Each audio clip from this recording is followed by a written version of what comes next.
আসসালামু আলাইকুম, পিওর ডেভস একাডেমির পক্ষ থেকে সবাইকে স্বাগত জানাচ্ছি। আমি আজহারুল ইসলাম। আজকে টিউটোরিয়ালের টপিক হচ্ছে how to remove space between inline block elements. তো চলুন শুরু করি। তো প্রথমে আমরা প্যারেন্ট ডিভ নিতে হবে। সো আমরা একটা প্যারেন্ট ডিভ নিই। সো আমরা প্যারেন্ট ডিভটা প্যারেন্ট ক্লাস নামে রাখলাম। সো প্যারেন্ট ক্লাস নামে রাখছি। তারপরে এর ভেতরে দুইটা এলিমেন্ট নিতে হবে, ইনলাইন এলিমেন্ট। তো স্প্যান আমরা জানি একটা ইনলাইন ব্লক এলিমেন্ট, সো আমরা স্প্যান নিতে পারি। আর একটা নেব, তো এটার মাঝখানে আমরা একটা টেক্সট রাখি, আমার পিওর ডেভস। আর একটা রাখলাম হচ্ছে একাডেমি। ওকে, এখন এই টেক্সটটা আমরা একটু ডিজাইন করে ফেলি।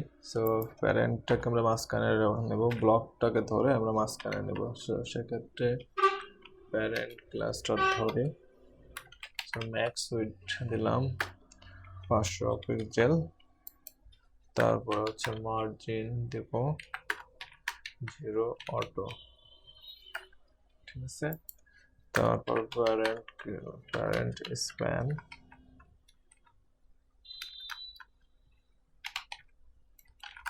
এটার আমরা একটা ফন্ট সাইজ দিই একটু বড় করার জন্য, টেক্সটগুলো বড় করার জন্য 4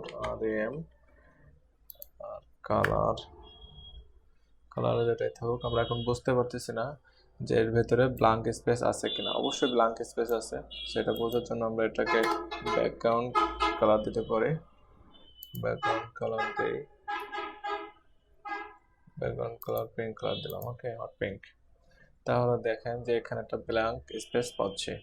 সো এই স্পেসটা রিমুভ করার জন্য কি করতে হয়? এই স্পেসটা রিমুভ করার জন্য দুইটা ওয়ে হচ্ছে। একটা ওয়ে হচ্ছে প্যারেন্ট ক্লাসটাকে আমরা ফন্ট সাইজ রিমুভ করে দিতে পারি, ফন্ট সাইজ 0 করে দিই, তাহলে আমাদের স্পেসটা রিমুভ হয়ে যাবে।